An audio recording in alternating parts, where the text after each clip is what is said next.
And starting this moment from now, from this moment on, this will be the moment starting now of the genesis of the Cheap Heat Heroes. Ladies and gentlemen, I did not prepare an intro for today as we are doing a impromptu Dynamite recap. Welcome to the podcast. We are the Cheap Heat Champions, brought to you by So What's the Catch? And we are going to get right into it, gentlemen. Starting off our show today, we had John Moxley versus Tryhard Jeff Hardy. Honestly, in my opinion, this actually wasn't a bad offering from Jeff Hardy. I know I've been really critical of their work. The Hardy specifically as of late. 2 pods ago, I slammed Matt Hardy looking like a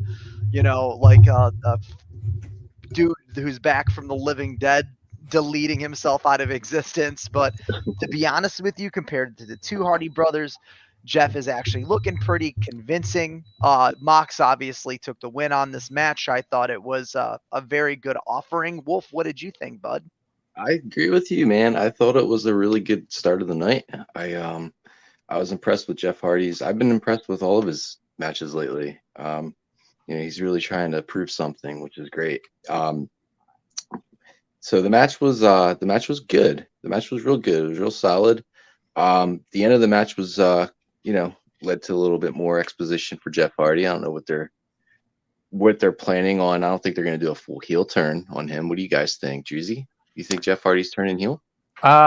I don't know. I'm actually kind of curious if he's going to turn into Willow from TNA because I've heard for the past couple of years that he's been wanting to do that again. And I'm Oh kind of gosh. interested. I'm kind of interested in seeing it because I'm not really too familiar with it. I've just seen like photos of him in that gimmick. So if that's something he wants to try, I don't see why not. Give it a chance. Just see what happens. I don't think he's gonna like win any major championships or anything or go far, but gives him So long something as to he do. doesn't, so long as he doesn't come out to his own music, I'll be okay with it. I mean, Wolf, you theorized yesterday. I spoke on the Hardys last night on our weekly Tuesday pod and spoke on Jeff being very critical of how he's been booked lately in AEW. Now they throw him in against Moxon and make it look like they're starting a legitimate program with the Hardy guys. Man, like. It's clear now that it's a work. What direction do you think that's going to head in? I mean, like, who would be the next Yeah, tangible guy for Jeff Hardy to square off against? He's done I think Darby, he's he's gonna done do Mox. more of these. I think he's gonna do more of these singles matches. And he's gonna come up short in all of them. I really do think, like I said it last night, I think it all correlates with the tag, what's going on with the tag division. I can kind of just like picture I'm sorry, Big Bill and Ricky dropping the titles to Darby and Sting. Darby and Sting will drop the titles to the Bucks, and then we're gonna get a Bucks Hardy's match at either Double or Nothing or one of the summer pay-per-views. And I could see like the Bucks trying to retire the Hardys. Like that might even be where it's going. Who knows? Yeah. Like maybe Matt and Jeff Hardy are going to retire this year, and it's going to be the Young Bucks who retire them. Yeah, I agree. I think the Hardys are gonna get the tag belts at some point because that was kind of the original plan, like a year ago before Jeff got in trouble. So maybe they're circling back to that. Yeah. I mean, like circling back to that, yes. Jeff has been very critical about wanting to go on a serious singles run as well. I personally, as an old Hardys fan, I kid you not, I can't tell you how many times in my youth I've emulated a Hardy maneuver, cosplayed them for a holiday. I used to love Jeff Hardy, man. I had a tell as a kid we did TLC matches in my backyard. I have stories for days on this, but I mean, like between the two of them, I just don't believe that Matt Hardy is convincing in any degree as any format of champion. Give it to Jeff, but I believe Jeff could tangibly hold a mid card championship, a TNT title, an ROH TV title, something to that degree. But as a world champion, that's diluted. It's a diluted way of thinking. You know. I just think there's so many guys. I could easily name 20 people in the company that should be above Jeff as far as like singles runs and singles pushes. There's just no room for him at the top, I don't think. Yeah, Yeah, for I mean, sure. and he might have done this all to himself. We're not going to talk about behind the scenes, but We're covering Dynamite tonight. Let's move on to the next match. We had a rebellious and unhinged Hangman Adam Page versus Toa Lioa. Can we back up a little bit to the whole luchadors attacking Moxley? Because that was kind of interesting, I thought. Sure, let's back it up. Yeah, so they had the CMLL guys sitting at ringside. I'm sorry, I don't know their names besides Mystico, but it was him and 3 other luchadors, and they were mouthing off with Moxley during the match, and then after the match, they just beat up John Moxley. Now, I don't know, that was kind of weird, I thought. Yeah, I kind of thought it was out of place too. And then I think like coming out, I guess the Blackpool Combat Club weren't there tonight, so it was like 2.0, Christopher Daniels, and somebody Matt else I can't Sydal. remember. I'm wondering if they're setting up a match for Rampage or if that's being taped tonight. Rampage is being taped this evening. They announced half of the matches for the card during the last 10 minutes of Dynamite. I don't remember seeing. Yeah, they did say they were doing something with the CMLL guys. I do know a couple of those guys. Mystico obviously had his short-lived WWE run. If you guys remember Legend. that, yeah, they were WWE intentionally poisoned his well and made him look like shit. Everything that they could have thrown at him to discredit his skills of lucha. One of the best luchadors on earth, Mystico. WWE went out of their way. And this is not, I'm not talking semantics. I'm not talking politics. I'm not talking, behind the scenes. It happened on screen. They made this dude look like shit. But yeah, they had these guys come out there and stomp on the AEW Jobber Squad. We had Cool Hand Ange. Yeah, dude, Daddy Magic, Cool Hand Ange, Christopher Daniels, Matt Sydal.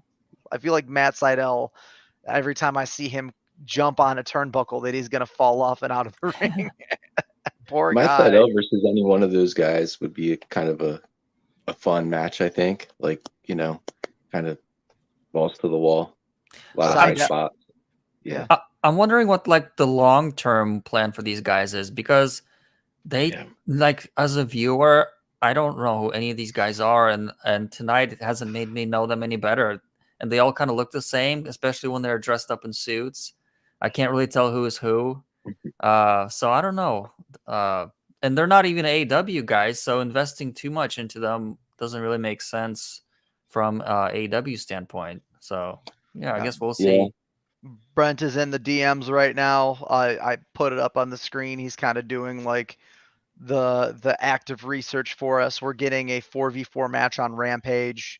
The CMLL guys are also getting a spot on Collision, which makes sense. AEW is currently trying to maintain their active relationships with the promotions, with their closer promotions, New Japan, CMLL, a little bit of AAA here and there. We had a AAA offering 3 months ago where a bunch of their guys came over. CMLL did the Rocky Romero Desperado match.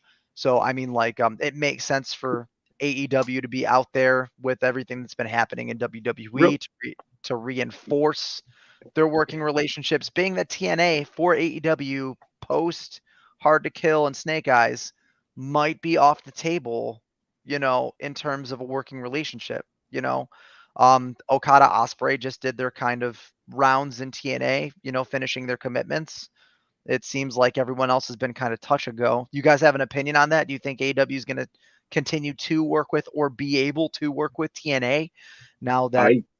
That's a good question. Real quick, I just wanted to go back to Dreezy regarding the CMLL guys. Similar to how AEW integrated New Japan into their programming, they did it very gradually, and I'm wondering if this year's Forbidden Door will encompass not only New Japan and AEW, but maybe CMLL.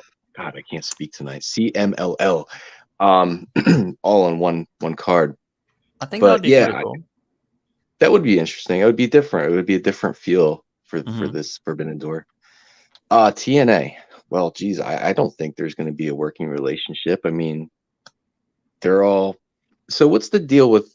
Is it under Endeavor's banner, or is there just like an association? Like, how are they? I really don't know. Like, how is TNA associated with Endeavor? So, just to give context, Endeavor has the exclusive streaming rights to TNA. So Endeavor is giving them, platform access to put their shit out, and they're funding it. So Yeah, Endeavor's in bed with WWE, but TNA was very clear about them not being a partnership in promotion with WWE.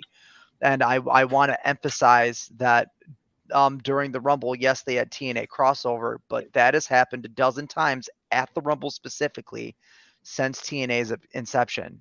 We have had crossovers from these promotions before. I think they've had the opportunity to be a little bit looser with it now that Vincent McMahon isn't have any control over creative. I think Hunter, for as stoic and forward as he is behind WWE cameras, knows that he has to start getting in bed with some of these other promotions, as he's already started to work with companies like Stardom, and TNA. It's inevitable. Change is inevitable, right?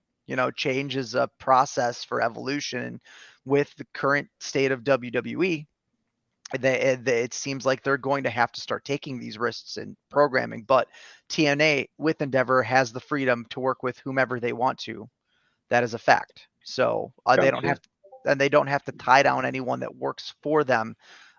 Nick Nemeth specifically, just to give an example, has a conditional contract with TNA that allows him to work in other promotions, akin to what Matt Riddle is doing in MLW. So, these guys are being given freedom, and I feel as though sooner than later WWE will be forced to take suit. It looks like that Kenta attacked John Moxley to kick off the AEW. Oh, okay. No, that's old. No, Mox is the forbidden Um, door. Yeah. yeah, I mean WWE is definitely making a global push with this new Netflix deal, and it makes sense that in order to, they have their own brand and they can just promote their own brand, in their own roster, but to get the international fans on board, it would make sense for them to do business internationally with other promotions. So, yeah, so definitely, I definitely see that, Well, happening this year in the upcoming months. see, now our Dynamite recap is talking into a world wrestling politics conversation. Ah, Look at that. who Um, cares? well, here's the thing: NXT was created by Vince and Sean and other contributors from WWE as an effort to invade international waters, not collaborate. So, and that's kind of why the United Japan Front all got together, was to prevent NXT from coming to Japan and poaching new younger talent, as they had done in England, which is where they've gotten a lot of solid talent on the current main roster for WWE. Um, Yeah. with everything, with the shift from the Vince McMahon regime, it is possible they'll be forced to make these types of decisions as opposed to hijacking the ideas from other promotions, because it might be a survival tactic. As things come out, they might not have a choice. Now, getting back to AEW with all of this, AEW is kind of in like a revolving door in terms of what they're doing with their creative. We're coming into Revolution, and we could kind of expect some of the feuds that we're having, because you could see the slow burn from here 5 weeks down the road. We have Hangman and Swerve and Samoa Joe. We have FTR in the House of Black. That's a thing. Bullet Club Gold is about to do something against someone, and I'm going to guess the Undisputed Kingdom. Every individual member from there is going to go after a belt. Samoa Joe is going to defend to someone. Like I don't have to be a pro wrestling analyst to know the direction it's heading at, especially when you have matches on the Dynamite card like Tolio versus Hangman Adam Page, which you looked at the match when it was announced on Saturday and said, well, we know who's winning that. Yeah. So, yeah, then we fall from my diatribe goes full circle. That match was pretty decent. Tolio is solid, but I you was know, I was pretty impressed. I was expecting less for some reason. I don't know why, but I said in the chat a couple days ago when this match was announced, I was really disappointed with Swerve's choice for Hangman's opponent. But he did good. I think Toa did good. Yeah, I enjoyed that match. It was good. Of yeah, course, Yeah, it the was a good ending was showing. predictable, but I think Toa showed a lot of potential. okay. I agree, Dreezy. I wasn't expecting much either. I thought it was a pretty good point to make that he was undefeated or isn't undefeated in singles. So it did make the match seem a little bit more meaningful as it, right before the bell rang. So the match was great. I don't think that match would have been any worse than Hangman versus Brian Cage, which my expectation was from this whole angle. Yeah. Okay. Yeah. Before we shift gears to the next match, I want to let you guys know that post Dynamite, AEW dropped its rankings for January 31st, 2024. I was trying to find that before we went live, and I didn't see it. But is it live now? It is live. I am going to pop a screenshot if you guys give me 30 seconds into the general chat. I'm assuming this is something that you guys would want to discuss. So give me just a second. I have a feeling we're gonna go off the rails with this pod. We could loop back around, but here it is. It's going in the AEW chat right now, boys. Very interesting stuff it is. Let me know when you guys are looking at it. All right. Pulling it up. I see it. Yeah. Okay. So we have the belts and the contendership. They did not include the mid-card belts. Surprisingly, other than we have the champions, but not the contenders for the TNT Championship, the International Championship, and the Continental. So we have the contenders for Samoa Joe being Swerve Strickland, Hangman, Adam Page, Adam Copeland, John Moxley, and Roderick Strong. Cope is top 3 in a feud for the TNA championship, TNT Championship. I don't want to go off the rails too much, but how in the world are John Silver and Alex Reynolds second ranked in the tag division? I don't remember the last time they had a match. Well, yeah, I'm not sure, man. Let's ask Google. Silver, Alex. And what's going on with Chucky? Is he hurt? Yeah. Chuck Taylor? Yeah. Ben. The Hardys and Mark Briscoe are second ranked for the trios titles. So hold on. We have so they're still doing dark matches for AEW. And that's 90% of what they're doing. But the last Dark Order match we got on 1/10/2024, Alex Reynolds, Evil Uno, and John Silver versus Angelo Parker, Jake Hager, and Matt Menard. We've also gotten Alex Reynolds. We've gotten twice. We've gotten on 117 and 124, Reynolds and Silver versus Cutler and Cabana. And they've beat them both times. The private party are ranked 4th after only one match. Well, you have to take into consideration that there's not a trios division. Where's FTR and the Kings of the Black Throne on that shit? Yeah. I'm gonna go off. I'm gonna go off, or the Hardys, Hardys as well. I'm gonna go off on a limb, or the Young Bucks. I'm sorry. Where's Mox and Castagnoli, because they've both been tagging together. I mean, yeah, they have Danielson and Castagnoli. Yeah, dude. Well, I'm gonna go off on a limb. And Tony Khan sat in front of a clipboard last week and said, all right, who's got ratings right now? Who can I plug in where? I feel like this dude, the AEW's ranking sheet looks like someone trying to build their first D&D character. Holy fuck. Yeah. Yeah. I don't believe this. I feel like this is just going to be convenient. It's not going to be a real stats, I don't think. Yeah. So they're just going to make stuff up every week, I think. So the Trios champions first contenders are the Bull Club, but they're in a fucking faction together now. Yeah, and how the Hardys and Mark Briscoe get the fucking up there before FTR, Garcia, and the House of Black. Oh, silly goose hours. This is so fucking silly. So I'm assuming... What about the Andretti brothers? Or not the Andretti. Top Flight. I'm sorry. Yeah. Top Flight. Top Flight should be the fuck up. Or how about any combination of the luchadors represented by Alex Abrahantes? Yeah. Yeah, I mean, like... Yeah, really. Like, yeah, dude, and Sheeta's up there, and she hasn't been on TV. Sky Blue's up there. Who gives a fuck? Mariah May, you've only wrestled 2 matches. Yeah. Julia Hart, where's Chris Statlander? Where's Willow Yeah, we're Nightingale? Statlander. Where's Yeah, Nightingale? like, Yep. yeah, this thing is. Well, you got to start somewhere, right? I mean, we all wanted rankings, so at least it's a start. I'm not gonna I be don't. too critical of it. I don't This know shit anybody is- that wanted rankings, to be honest. This shit is I more wanted 'em. jumbled up than my wife's lady miss post pregnancy. What the fuck is this shit, dude? Like, it looks awful. Moving back to the match card this evening, now that we're all thoroughly disappointed. Toa Leoa, Hangman Adam Page. Fucking 6.5 out of 10.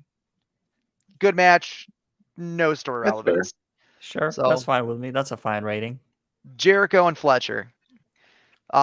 Fletcher, new music is great. He looked naked when he came out. He 'Cause his looked tights naked. were skin color. I don't want to be inappropriate, as I know that most of your videos are already being downridden by YouTube due to the content to begin with. Thank you, algorithm. We're at least we're still getting viewers. AEW Fan Hub. I'm sorry, I have to be that guy. Kyle Fletcher not only looked naked, but he looked like he had like 4 stock stuff in his shit. And I'm sitting there like with my wife, just like, what's going on with this match? Because it was a noticeable train wreck for all of the wrong reasons. Jericho looked good. I just don't understand it. Like, Kyle Fletcher hasn't, like, pairing him with Don Callis hasn't done him any favors. Like, this whole stable, this whole Don Callis stable started off hopeful, like promising rather, but it really needs to just go back and focus on Takeshita, in my opinion. Maybe Hobbs and Takeshita. Like, enough trying to build it into like a whole family. Like, it's just, the match was okay. I thought Jericho looked pretty good, actually. I did like the Judas effect off the top rope. Yeah. It was a cool spot. Yeah. The one favor it did do for Fletcher, the Callis family, is that it kept him on TV. Otherwise, he would have been off TV for the past 4 months because his partner's been injured, I think. So I think that's good for him. He's had a few good matches during this period. There was one with Kenny Omega a few months ago. That was a really good match on Dynamite. Oh yeah. But yeah, he doesn't really belong. Yeah, the Callis family, it's been nonsense for the past few months. It has like no direction.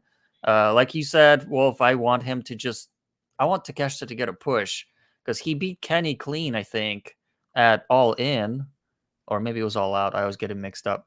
But he beat him, and I thought that was going to be a start of like a rocket strapped to his back, but Takeshita's been like nowhere to be found the past couple months, and that's been disappointing.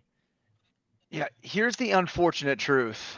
The Don Callis family existed as cheap heat champions to fuel the feud between Kenny, Jericho, that whole entire crew.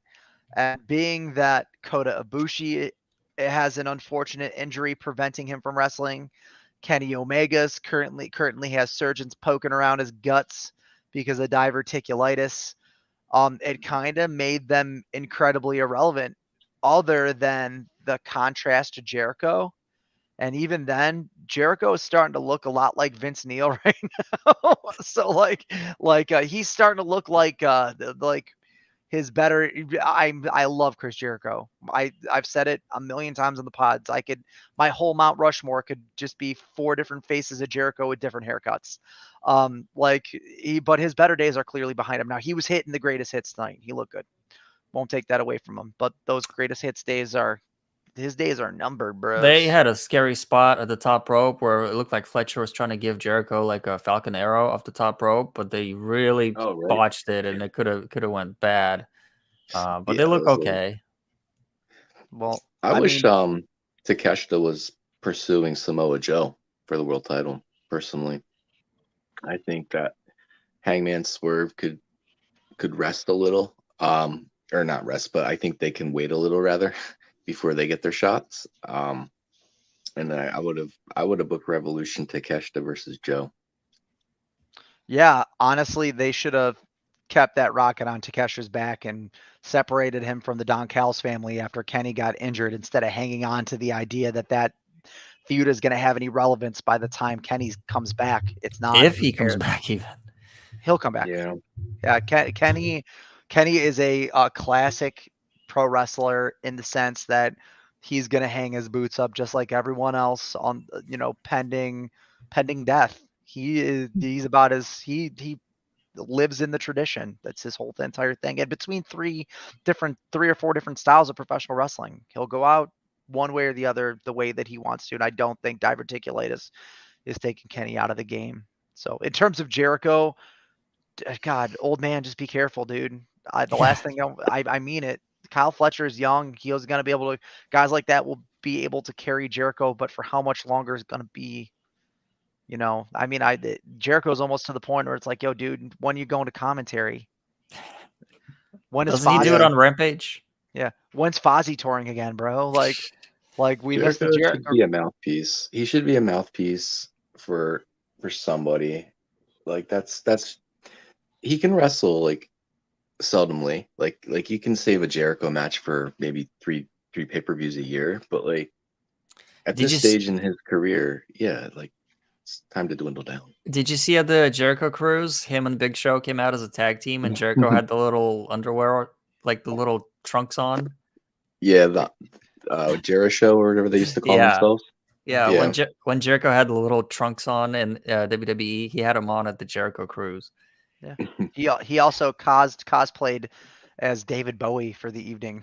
So my wife and I want to book the Jericho Cruise next year if we can afford it. That's like a bucket list thing for me. Like I do want to go on that cruise. I feel like it's a wet dream for pro wrestling fans, but I don't think any of us middle class folks just have $5,000 laying around fucking. So that's like hey man, let's put a lien on the house so we could go fucking watch Chris Jericho on a boat. That sounds like such a fantastic idea. It's a dream.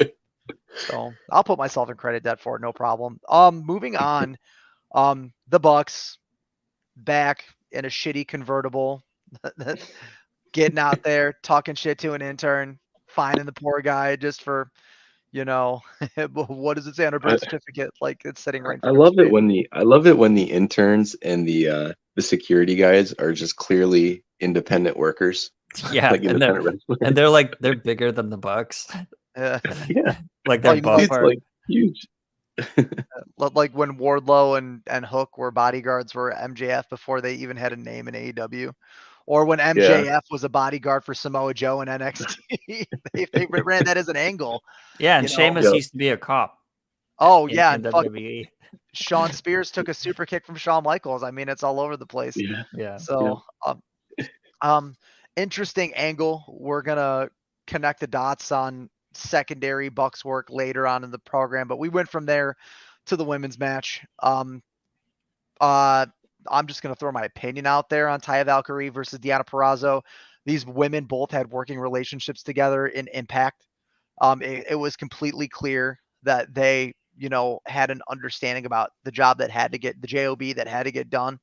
I'm going to let the naysayers talk shit. I thought this was a fantastic match. I think it was a solid showing for both Taya and Deonna Purrazzo. I'm not just saying that because I'm a Purrazzo stan. I think she is one of the best women's wrestlers on earth.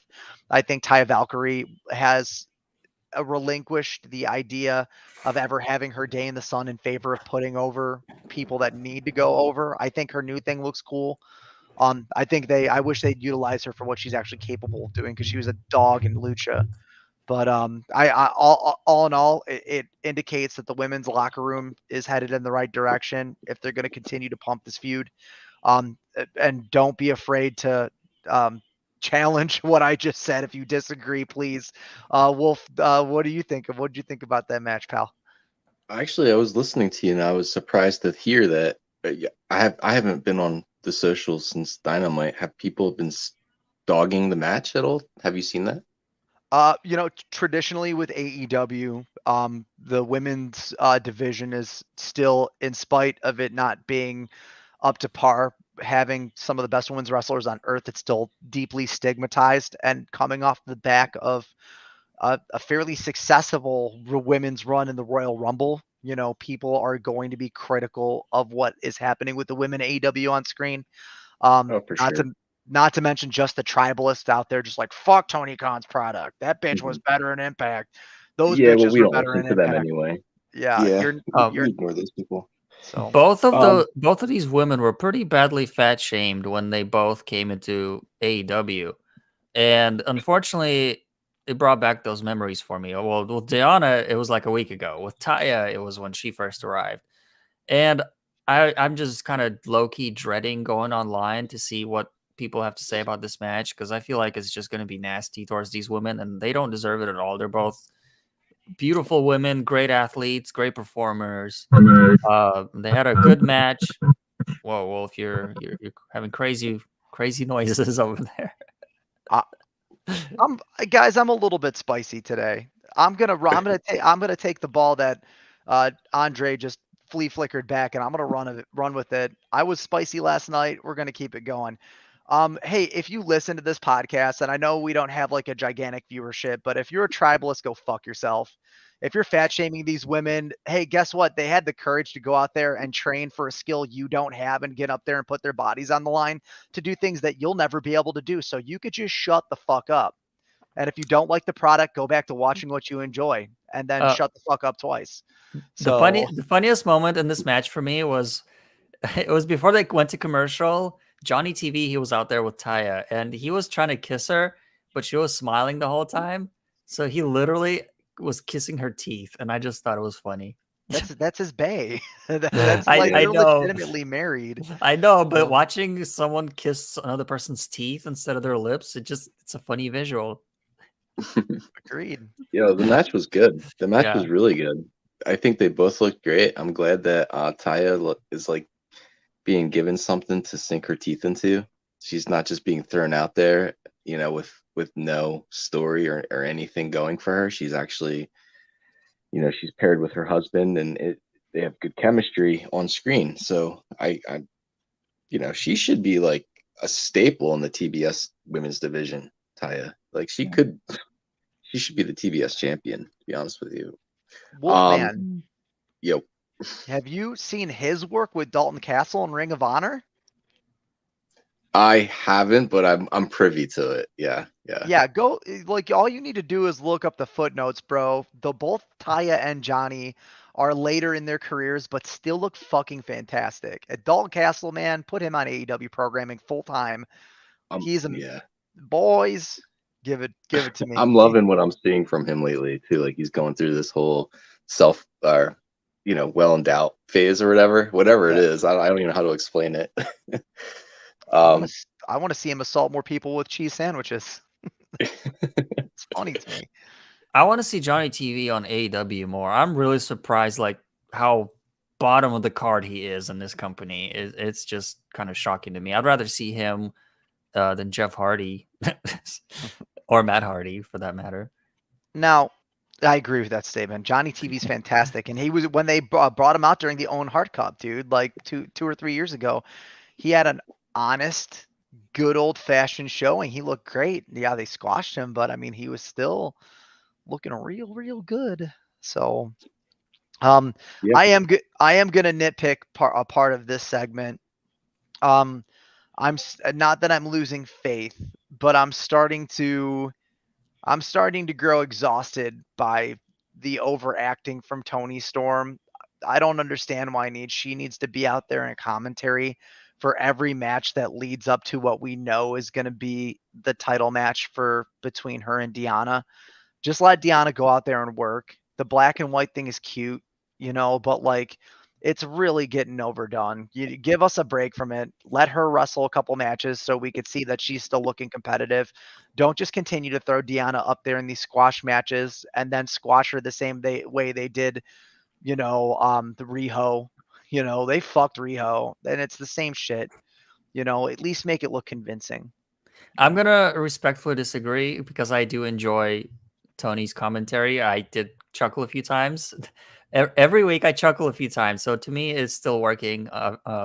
But I don't know what this thing is with champions commentating. If you notice, Samoa Joe's been out there commentating every week too. So Tony Khan must have just came up with this light bulb idea, thinking that let's have our champions commentate every match of their opponent. And I don't know, it's weird. It's weird that it's happening twice on one show every single week. Yeah, I agree. yeah, So, yeah.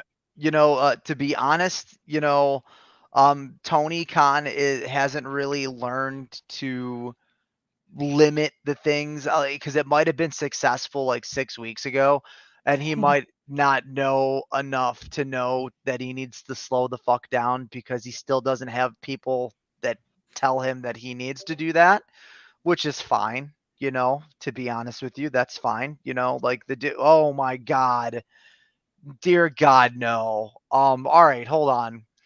Breaking You got news. breaking news. Next All week, right. Jericho versus Konosuke Takeshita. Trios match. CMLL dudes versus the BCC. Sting and Darby Allin versus Ricky Starks and Big Bill. Swerve Strickland versus Hangman Adam Page. And my favorite thing that happens during AEW programming next week, Tony Khan will make a big announcement. Well, at Oh least yeah, this time we they've been know saying it's that all not. day. At least this time we know it's not going to be about Chicago or anything related to it. Oh, CM Punk's coming back from injury on AEW TV. He's getting his own show, a Yeah. I brand new hope one, it's a not fourth about one. All In. No, they're debuting CM Punk's dog. He's gonna No, come back and bite Kenny Omega. in all seriousness, I hope it's the announcement of Mercedes. But Okada. we'll see. What or Okada, that would work too. I My don't state. even want to speculate, man, because I've speculated on all of these in the past, and there's just been let down. My I'm trying to forget about it. my big thing with Okada is it smells like fucking rife shit. I was watching What Culture say Okada looks like he's going to WWE, and the same fucking segment they're like, well, this also could be Tony Khan knowing WWE fans well enough to troll the fuck out of them. Like I said this last night before fucking What Culture even touched it, so pay me. But like like honestly, like it could very well be Tony Khan saying, hey, we're going to fuck with these guys so they don't know. So it seems like more of a surprise because I'm terrible at keeping secrets. Which, like everyone knows that Monet is coming at this point. So like maybe I don't want to see Tony Khan holding a microphone during a segment ever now, ever. And I love him. I do. But like, I want to see him blink less and talk about the Jags more. You know what his announcement is probably going to be? Is that for 2025 All Out or All In, whatever the Wembley one is, you can pre-order your tickets this coming July or something, some bullshit like it was last time. Well, let's try to look at this from a brighter perspective. What if he's announcing Max? I mean, it could, I don't think that kind of thing would be announced on a Dynamite show. I but mean, when? well. Here's the deal. Like, wouldn't there be some type of information like that? That deal would that means the deal's done, For and those type of deals get leaked pretty easily because there's, it's easy yeah, to find that out. for example, Triple H would not come out on Raw and say, "Hey guys, we made a deal with Netflix." That's just not what would happen on Raw. Like that kind I'm of not behind trying. the scenes stuff, like business stuff, usually gets announced online. I appreciate Shane's like hopefulness there though. Like I'm waiting Yeah. for that announcement. I really am. And what if it's the third hour for Dynamite? That would Oh, be cool. I'd be fuck okay with me up, that. Daddy. Give me 3 hours of Dynamite. Tony Khan would be redeemed in my book. Come out if he were to come out and say, ladies and gentlemen, we have the best fandom on earth. It brings me great joy to announce that we've added additional hour to AW programming on Wednesdays and re-signed with TBS and TNT. Here's the Rainmaker Yeah. Kazuchika Okada to bring us home. Like, Yeah, keep we hit, need more stars to fill out the third hour. Here's yeah, Okada and Monet. yeah. and then you Well, got the cheap heat champions at midnight. my God, AEW's #1 unofficially announced podcast. I love it that we're up here like, hey, we love AEW. We love some of WWE, but we can't talk positive about it because of controversy constantly through the past 6 months. Fucking awful. Go away. Yeah, Hey, again, I talk positive about WWE. I'm positive that I don't like it. I'm positive that I can't continue to give a platform to companies that support sex offenders, but that's a hey guys, let's talk about our preview for the Vince McMahon podcast that we're dropping this week, possibly next week over the weekend. No, dude, this is an AEW podcast today, boys. If you guys want to do SmackDown on Friday, we'll do SmackDown. I'll probably be the only one out of between the two of us watching it. Our headlining match this evening was Swerve Strickland versus Mr. Money in the Rob Bank, Rob Van Van Dam. fucking Dam. Mr. Wednesday night. Hell, Yeah. god damn, yes. Listen, I'm a retired Pantera fan. Can't talk shit about WWE and not say, hey, I can't listen to Pantera because their singer's a white supremacist. But I do really love Rob Van Dam. And for a 54-year-old fucking guy, holy shit. He is a fucking fine-tuned machine. Looks like he's in the best shape of his life. A little stiff in the upper neck, but everything else he brought to us this evening was convincing. Rob Van Dam could be in a main program anywhere he heads if he chooses he wants to be in that spotlight again. Either his body's in great shape or all the THC he intakes keeps him numb enough to continue to put himself through it. But I'm fucking along for the goddamn ride. Wolf, talk Yeah, to man. Mr. Wednesday night for sure. He's I like these Rob Van Dam appearances myself. I get a kick out of them. Being a fan of his for so long, since what, 1996 ECW, I think, or maybe 95. I can't remember. There was a match between Sabu and Van Dam. It was the Respect match. I think it was 95. That's when I started becoming a fan of his. So I've been on the Rob Van Dam train until it falls off the rails, and that doesn't seem to be happening anytime soon. The match was great. The match was actually fantastic. Swerve and Van Dam, their styles meshed really well together. And it was a fun little match. It wasn't Van Dam's best match. It wasn't Swerve's best match, but it was a fun little main event for Dynamite that I really enjoyed. Yeah, this match was actually a little bit sloppy, but surprisingly, it actually worked in its favor because it was a hardcore match, and that little sloppiness kind of made it feel more real, at least to me. So that worked really well for me. And they had some pretty crazy spots. There's a table spot there. There's a couple chair spots. The winner was predictable, but that's fine. And I love RVD's entrance. I know him based off his early WWE run. I never watched ECW. But this Pantera entrance, it's by far his best song. It gets me so hyped every time he comes out. I want to go to a live show where he performs just so I could witness and be a part of that entrance. I'm a metal fan, have been. Vulgar Display of Power came out when I was in elementary school, and I had it on cassette tape. I remember I bought it at the same Nice. time as I bought Bad Religion's No Control and White Zombie Astro Creep, like all in the same record. And TLC's Crazy Sexy Cool. I bought all 4 of those tapes in a bargain bin at the corner of my street in Parma, Ohio.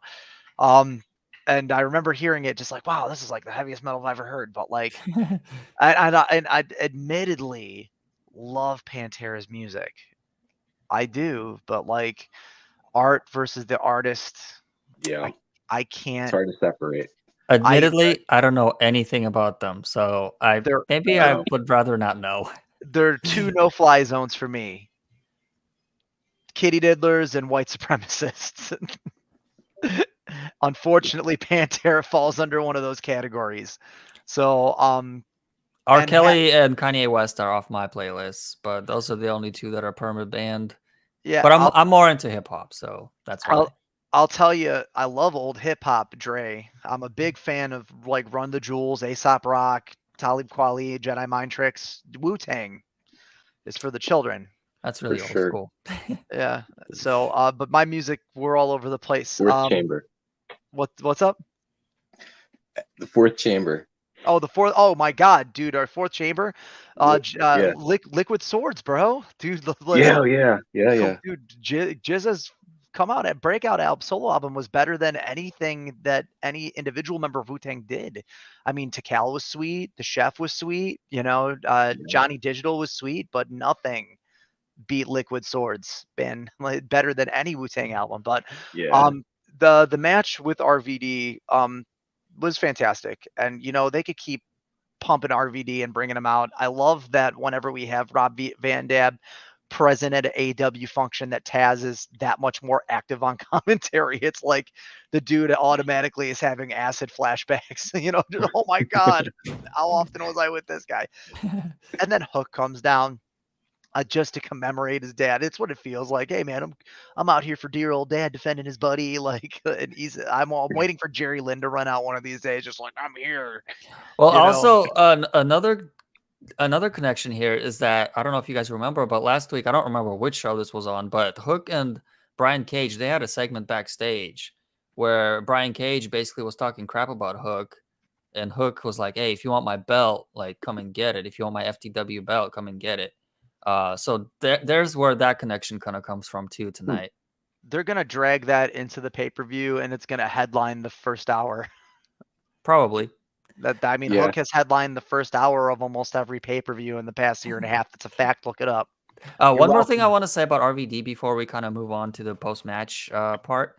I'm happy to see RVD for one really unique reason, is because so many wrestlers, especially the older ones like Eric Bischoff and like all those people, they talk so much shit about AEW. And every time I see RVD, it kind of reassures me like this guy must like AEW, because I know he's getting paid, but he's coming in time and time again. So he must like something about it, It must be something good about it. And he's not just a bitter old guy like the rest of these naysayers. So that makes me feel good when I see him out there.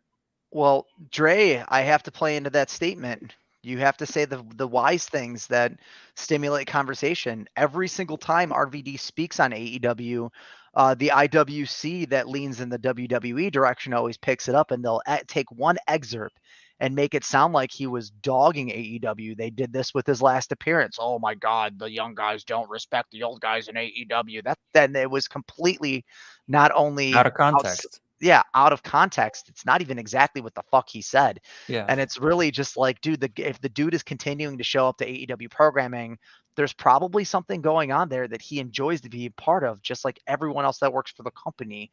And, we could loop this back around to the age-old tribalism conversation.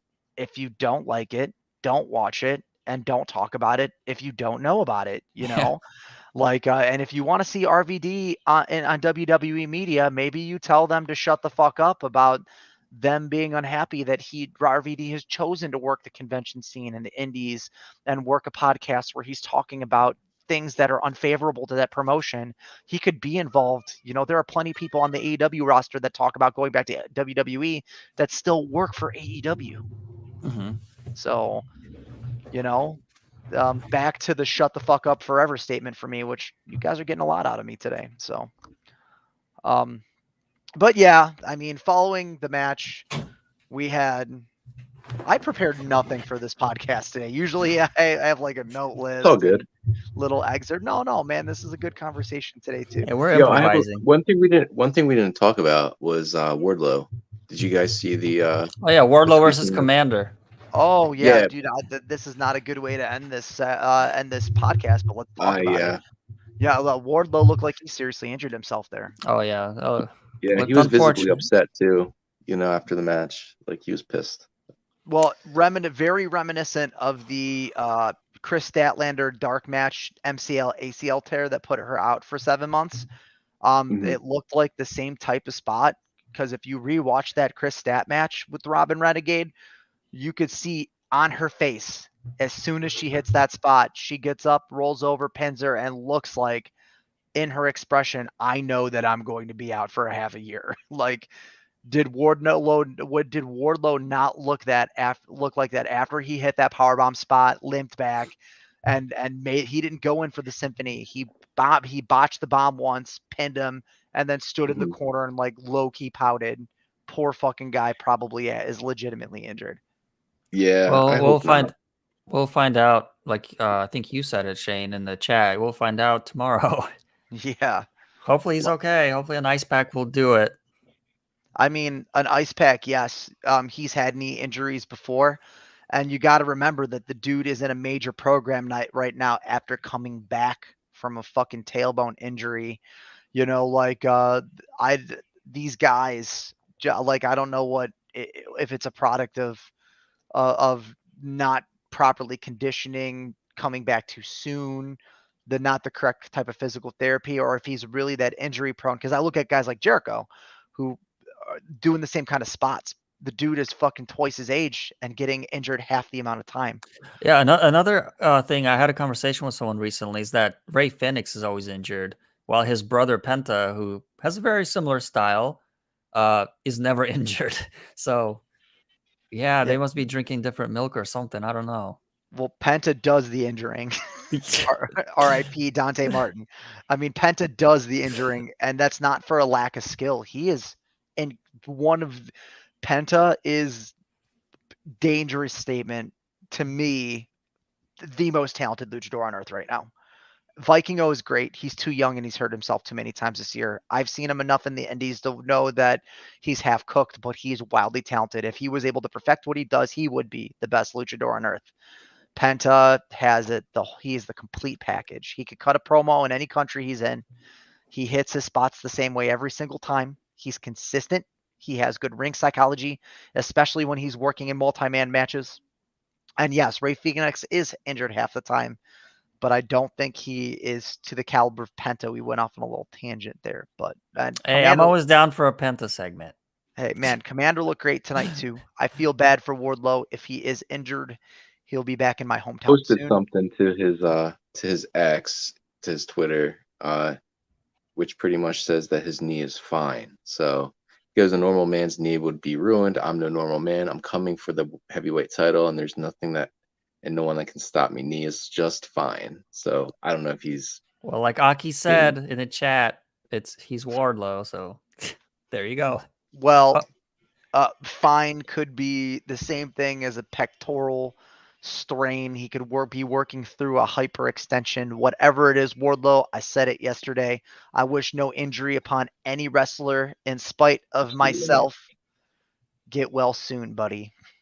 So put some ice on that back, boy, and drink some Cleveland whiskey.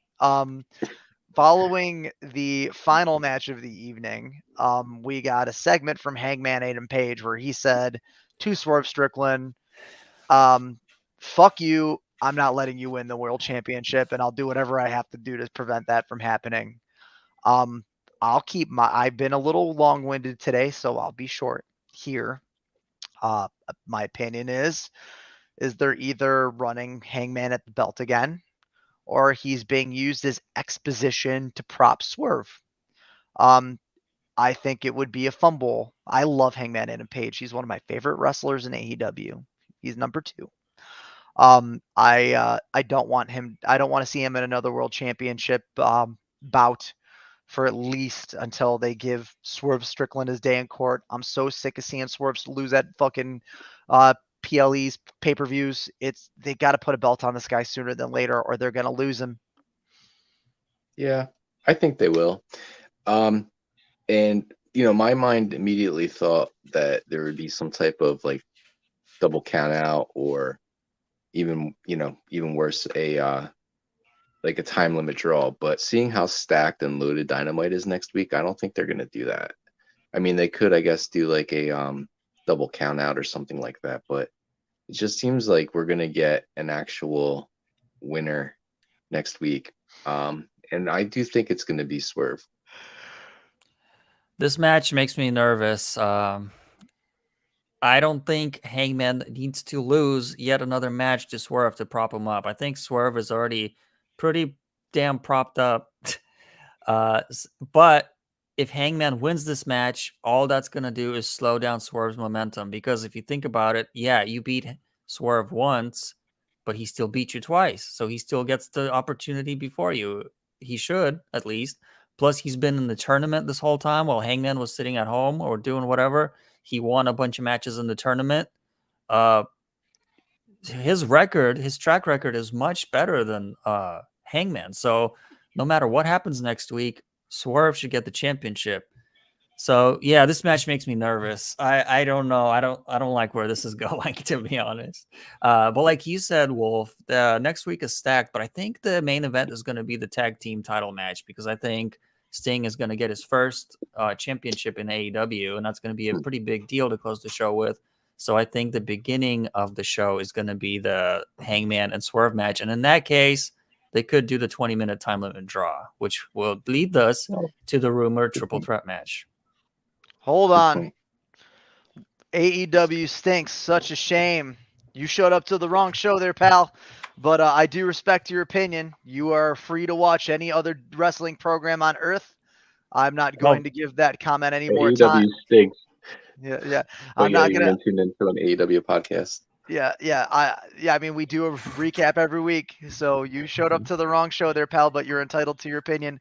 That we're gonna give you just as much attention as you deserve. Suck an egg. No, Andre, I actually agree with you. It does also stink that that they're going to walk this tightrope between two potential champions. Because I would love to see the belt back on Hangman Adam Page. Just not right now.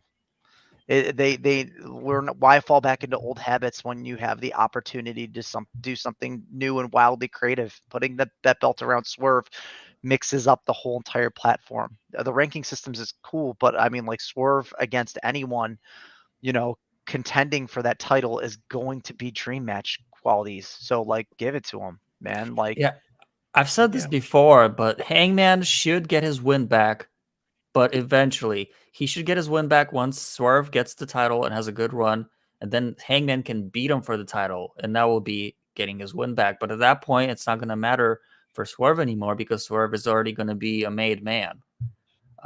Right now, he's not quite there yet because he hasn't won the belt yet. So that's why I'm pretty nervous about this. well, I mean, the scarier thing would be to put a belt on Swerve and treat him like a transitional champion in favor of people returning or people potentially showing up to AEW in the first place. I mean, hate to see there be wraparound with Swerve and then Okada comes in or Kenny Omega comes back or they decide they want to put a strap on Jericho before he's doing his, farewell tour. All of these things are possible. That's the problem with AEW. And Jericho can take the ROH title if he wants. I'm the Ocho. Got I'm the got wizard. Osprey coming in. I mean, yeah, Yeah, I mean, Osprey Swerve's gonna be good. I'm Osprey just gonna say Swerve. that. Osprey. Did you see Osprey, Josh Alexander in TNA? It was fucking amazing. No, I didn't get to watch that. Yeah. Osprey, Alexander, Osprey, fucking Speedball Mike Bailey. Like, Osprey's gonna put on a clinic wherever he's at right now because he has finally hit his stride in the prime of his career. All of those little tricks he's learned working across the world has made him one of the most convincing arguments for the best professional wrestler on earth. I see why Kenny passed the torch down to him because he is out and overperforming even himself. So I watch Osprey matches from 8 years ago, and Osprey today looks like a completely different and much more formidable beast. So keep that in mind, AEW fans. This time next week, we could very well see the introduction of Will Osprey on our television. But again, I just hope that Tony Khan decides to break the cycle in what he's been doing with his booking and storytelling. Because although Dynamite tonight was a much more solid effort than last week, it wasn't doing anything in strides that was much more entertaining than what we got the week before. Not to say that it was a bad Dynamite, it was a good Dynamite, but it could have been much, much, much better. So, guys, what do you got? Just looking forward to next week. I think we said it already. It's gonna be a stacked show. I think these last week I wouldn't say it was a dud, but it was very forgettable. This week seemed a lot more like it was just building towards next week. So yeah, got an exciting week ahead of us. Yeah, next week's Dynamite feels like one of those special events, like a Winter is Coming type of show. So maybe they'll make up a name for it. Still got a week. Yeah. Well, it always worries me to hear that Tony Khan is going to have a microphone on screen then for any more than 45 seconds. And I'm not trying to be that guy or cast a negative light onto AEW programming as it is my promotion of choice. But, bigger shoes to fill. And it seems like after last week, we're headed towards an upward trend. So optimistic that with the way the card looks next week, that it is going to be something special. I do want to thank the guys that decided to want to hop in here for the post Dynamite show today. Wolf and Andre, always a pleasure talking to you, gentlemen. Anything else you guys want to discuss before we wrap this thing up and head to our respective life prisons? Nope, I really got to go to the bathroom. Okay. You are dismissed, sir. Wolf, you good? I'm good. I'll let Andre go to the bathroom. Okay. Well, thank you very much for tuning in, folks, to another podcast. To the handful of people that came over here and decided to join us and comment this evening, even the negative stuff. Thank you for engaging. If you guys aren't familiar with what we do, we are a community-driven podcast group. We have an active Discord that is that talks all echelons of professional wrestling, from WWE to New Japan, CMLL to AEW. The conversation is always going in our Discord. The links are below in the description. You can smack the subscribe button to join us here on the weekly, as we are potting 2 to 3 times a week. Later on in the week, we will be starting our Vincent McMahon bio pod, kind of deconstructing everything that's going on over there. So if that is something you want to engage in or be involved in, please feel free to tune in. We are spitting the facts. That being said, the Cheap Heat Champions, brought to you by So What's the Catch. We are tuning out. Ladies and gentlemen, have a wonderful evening, and thank you. I